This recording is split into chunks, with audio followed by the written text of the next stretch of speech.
su mi rekle samo da se sredim i da me vode, imaju neko iznenađenje za mene. Ok, ja sam to uradila, ali pada kiša. Sad, da li će tu iznenađenje njihovo urodit plodom, vidit ćemo. Bićete obaviješteni. Bićete obaviješteni. Sana mora urodit plodom, inšala. Ako ne urodi plodom, sve Sanela kriva. Da, što ja, brate, da. Sestro moja bila, što ja. Evo gdje su me dovele. Ali znaš šta mi je drago? Što nismo samo nas tri budale, 3 stuđersa. Naroda je ovdje, svi su došli da iskoristi svoje etikete.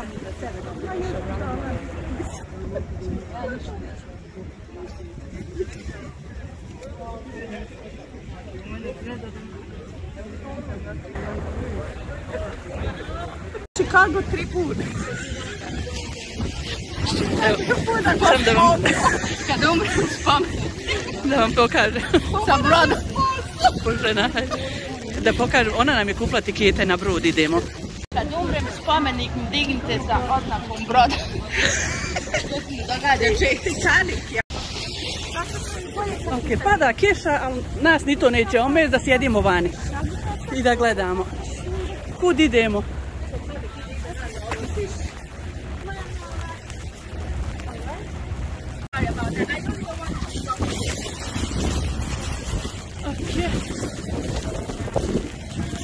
Kad smo već Pokisle, imali smo mogućnost da idemo dole u dolji i sprat, da budemo u zatvorenom, ali više nam nije bitno.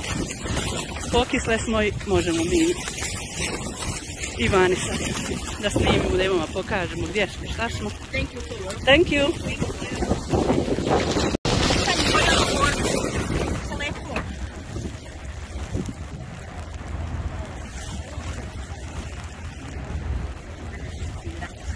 Da vidite kako nam kiša pada, a mi na brodu.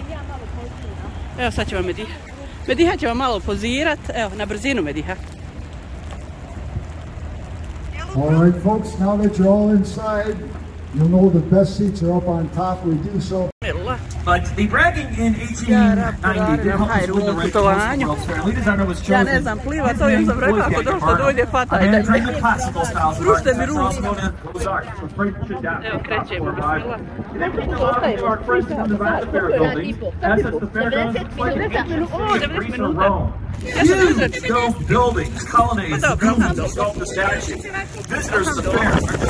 Na početku videa sam vam rekla da one spremaju neko iznenađenje za mene. To je to iznenađenje. Mogu vam reći da je lijepo, jest malo mokro, ali nema veze. Da je Allah nagradi, sviđa mi se. Šta si rekla?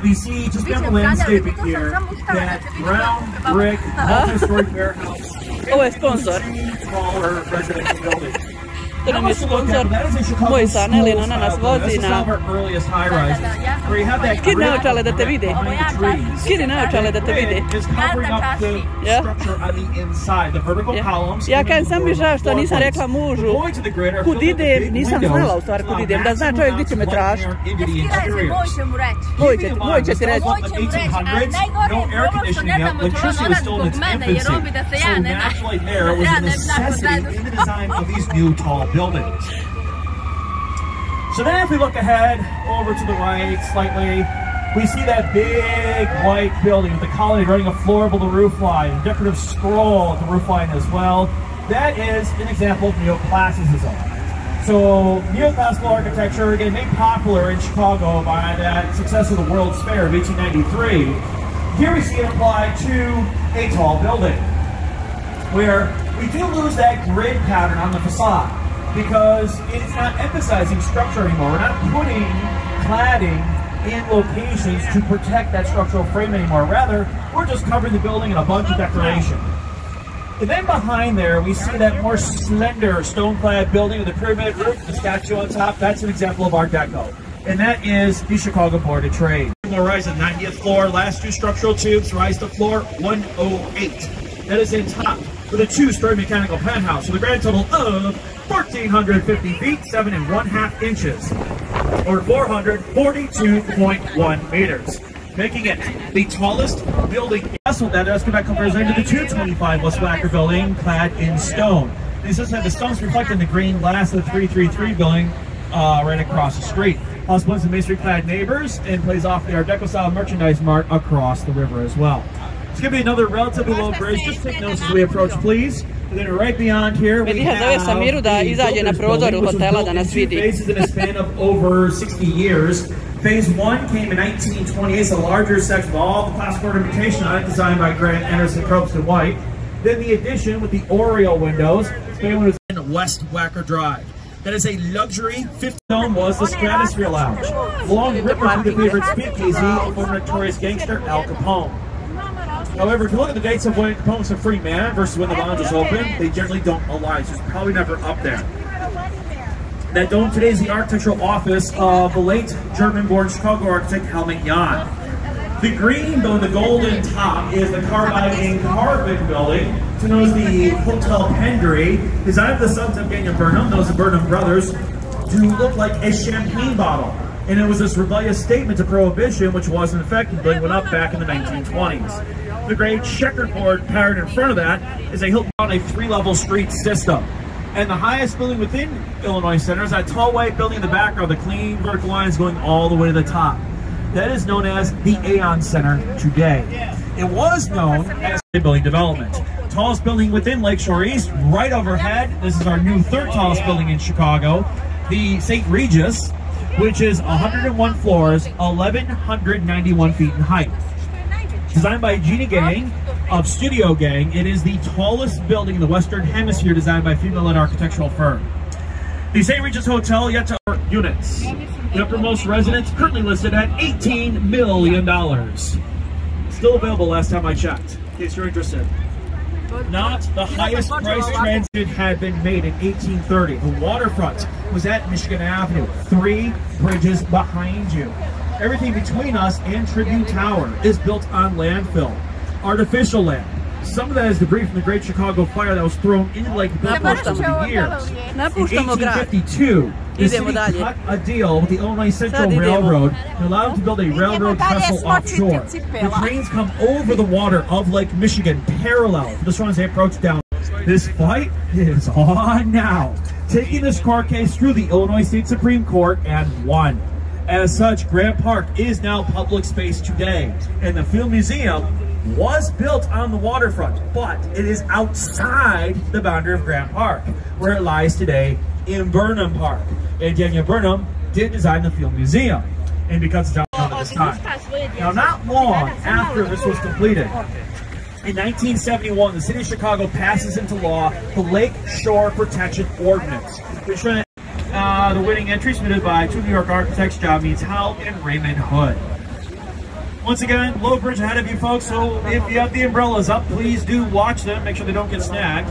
Michigan building with the Bigley sign is the Trump International Tower Hotel, which was completed in 2009, designed by Adrian Smith, formerly of Skidmore, Owings and Merrill, who has left that firm and started his own practice, was Adrian Smith Gordon Gill Architecture.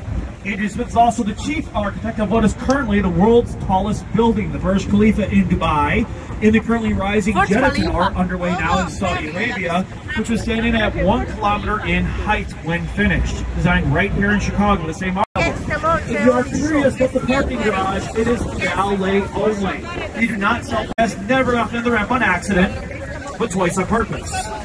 Local Times Square filming with The Hunter, a former Hotel Nico, upscale Japanese hotel, known as the Northwest today, designed by HOK. Then the Green Building, designed by Skidmore, Owings and Merrill. The headquarters of the Quaker Oats Company holds offices in the American Bar Association. That's bar as in lawyers, not taverns. And it's undergone an extensive renovation, which added additional. And again, you see that grid of mason, large windows set into the voids of the grid. But also take note of how the west half of the building is 1 bay of window shorter than the east half. That's because when LaSalle Street was widened for the bridge construction in the 1920s, they widened the street into the building. Pitajte ga da idemo još jedan krug, prestale. About 10 years after it was finished, but reclaims make it appear symmetrical. But if you look closely at the west end, that brick is a slightly darker shade of red. Just past the bridge, we have 300 North LaSalle Street. Relatively new building, dating back to 2009. designed by Pokisle, based out of Connecticut, looks very similar to the mid-20th century national levels we have throughout Chicago. Some even call this modernist revival. And it's set back on that two-level tiered Riverwalk. Next door is a coffee and tea warehouse dating back to 1912, done in the Chicago school style, where you can see a back grid of masonry and the large windows set into the voids of the grid. Converted over from industrial office uses in the 1980s. And at that point, they also had 2 floors to the top of the building. It's going to be a relatively low bridge ahead of you folks. Just take notes as we approach, please. And then right beyond here, we have the absolutely massive merchandise mart, completed in 1930 and designed by Grant Anderson Probst & White in the Art Deco. We, of course, have that famous department store that I mentioned earlier over on State Street. They're also in the real estate business. And when this opened amid the Great Depression, though, it was a financial disaster for the Fields. So they sold the whole thing for a fraction of its original cost to Joseph P. Kennedy, the father of former President John Fitzgerald Kennedy. And when the Kennedys bought the building, they acquired the largest building in the world at 4.2 million square feet of internal floor space. And it was handling so much mail that their own postal zip code here until 2009. 60654, covering sure the surrounding River North neighborhood. And as big as this building was, the Kennedys ran out of space over time, so in the 1970s, they constructed an addition to the west known as the Apparel Mart, which you'll see it appearing between these glass buildings. Look to the gap, this rather large, austere, gray block of the building. If you think it looks pretty austere now, imagine this with no windows, because it didn't have any for lower 2/3. That windowless strip of concrete used to continue all the way down to the ground. It was nicknamed by many Chicagoans to be the high-rise basement. Now the reason for the largely windowless exterior is the Apparel Mart housed the Apparel Showroom. Apparel Showroom in the city of Chicago. Now this next bridge ahead of us is rather infamous. It's also rather low, so do watch the umbrellas as we get close to it. But it's infamous for a couple of reasons. One, the pilings in front of the old bridge house was being replaced in 1992. And the worker on that job pushed the piles a little bit too far into the riverbed and cracked the roof of freight tunnel running under the river in this location. That freight tunnel connects to a 62-mile system of subterranean tunnels, linking all the basements of the old high-rise buildings together. Used to deliver coal, the after the coal was used. Did some package deliveries as well. System largely forgotten about by the general populace after a shutdown in 1959. Though some of the tunnels are used as conduits for utilities, and that's where all the river water went when that roof gave way. Knocked out power and telephone service much for downtown, since referred to as the Great Chicago Flood of 1992. And nicknamed Little Hell a bit further to the north. As it turns out, they were right, everyone else is wrong. It's the hottest real estate now in Chicago, exemplified in part by the 47-story apartment building right overhead called the Kingsbury Plaza, which finished construction about 13 years ago and was designed by local architecture firm Solomon Cornwell Benz. And here's the virtue of a taller but thinner building profile, rather than a shorter, square one small site. The size that is a pocket bar with a fountain feeding down into the Riverwalk. But also, a taller but thinner building profile blocks less sunlight and fewer views of the surrounding neighbors, which are rather hot commodities in a densely populated neighborhood. It is the neighboring building. Today, just beyond this next bridge, we have a collection of new high-rise buildings, all built on former industrial land, and they all share a common likeness among their names. So we're calling the names out together. When I pause, fill in the blank with the word park, as in P-A-R-K. And we're going to start with the first building just past this bridge, known as Park Place. Very good. The 3 glass-covered buildings, known in order from right to left. There's the Kingsbury on the Big John Hancock Center, which you're going to see in the gap 1 mile to the east, very briefly. Tall, tapering black with Weddington is on top. That's always Dr. Grayson in front of Max's, right the outside. There it is.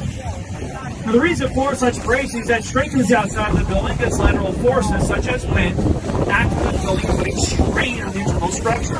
By shrinking outside the building, making it more rigid, you then don't get as much steel on the inside. This gives you a lot of flexibility on your floor plans. In the case of the Hancock in the background, it saves them a lot of money on steel. Now, John Hancock Insurance Company no longer has any role in the John Hancock Center, so they've asked their name to be stripped from the building a couple of years ago, and it's now defaulted to the address of 875 North Michigan Avenue. unless you live there, because the residences have a separate entrance. Ja sam namjerno to htjela kad je puno sestara i braće da budete i vi među njima. Ja sam sve gledala, ja sam sve to mišljeno radila.